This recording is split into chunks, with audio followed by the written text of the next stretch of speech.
What's up, fight fans? This is Kurt DeVille with Counterpunch Boxing News, and I have some new news concerning Eddie Hearn. Eddie Hearn has confirmed that Luis Ortiz and Deontay Wilder have previous engagements to clash for the second time. Okay, according to Metro Sport, Eddie Hearn has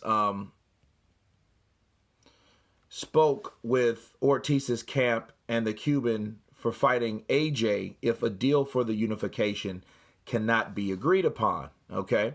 But he was rebuffed and instead informed that a deal for Ortiz to fight Wilder was all but done in what he described as a disheartening conversation.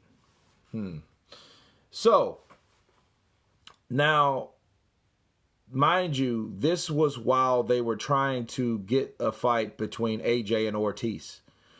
But there was no coincidence, like I was telling you guys, why Ortiz was in the ring that night, right after the Dominic Brazil KO. Okay? He was there so he could be represented and showcase himself to promote the next fight for Deontay Wilder. So this tells you that all the speculation, all the rumors are true. This is true at this point.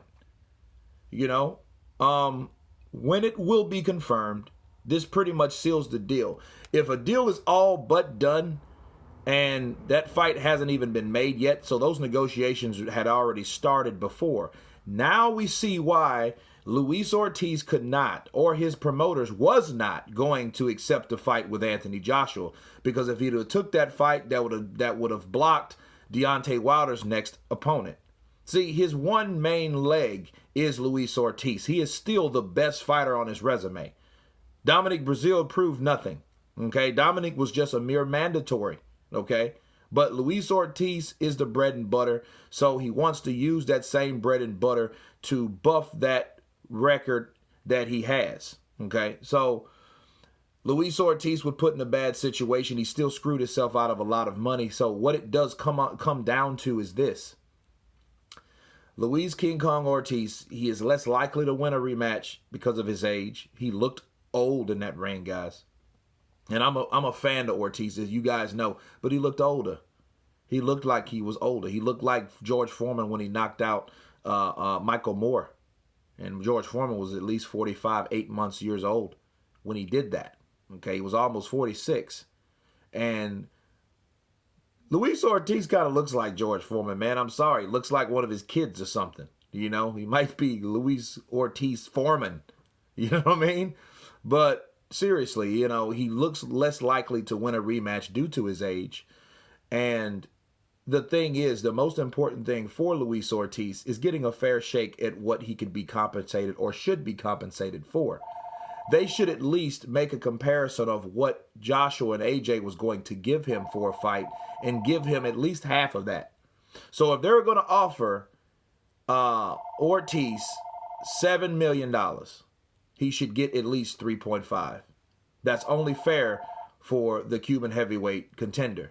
You know what I'm saying? Like, if you're going to make him a pawn, at least pay the man what he's worth, or pay the man on something, because he wasn't even allowed at this point to fight the other heavyweight due to politics. You know what I'm saying? At least give at least $1 million, $2 million. They can do that. Hell, they gave Fury, and Fury was a voluntary. They gave his ass 3. You know what I mean? So I would think it's only fair 2.5. That would be good for Luis Ortiz. At least he can, you know, secure his family with that fight, because pretty much, you know, it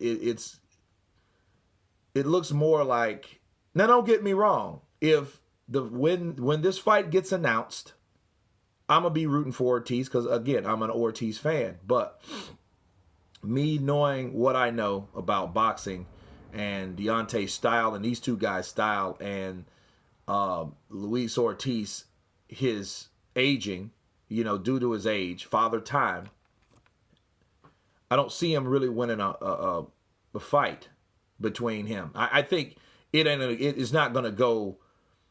It's not going to go to distance. I don't think he's going to be like Brazil and knock him out like he did Brazil and Stavern, because Luis Ortiz is too skilled for that. But I don't think that he would win. So now we're talking about money. Since Eddie Hearn is confirmed that, yeah, we couldn't get a crack at Luis Ortiz because Luis Ortiz was already booked and his people were working a deal out with Deontay Wilder at the same time. That's what he revealed in this. I'll leave the link below so you guys can check it out and read it for yourself. But it just shows you that some fighters don't get a fair shake due to politics, and it sucks. It's the sport that I love that I hate so much because of the bullshit behind the sport. So, anyway, you guys tell me what you think about Eddie Hearn's comments. Of course, please subscribe. And you guys been counterpunched. Peace.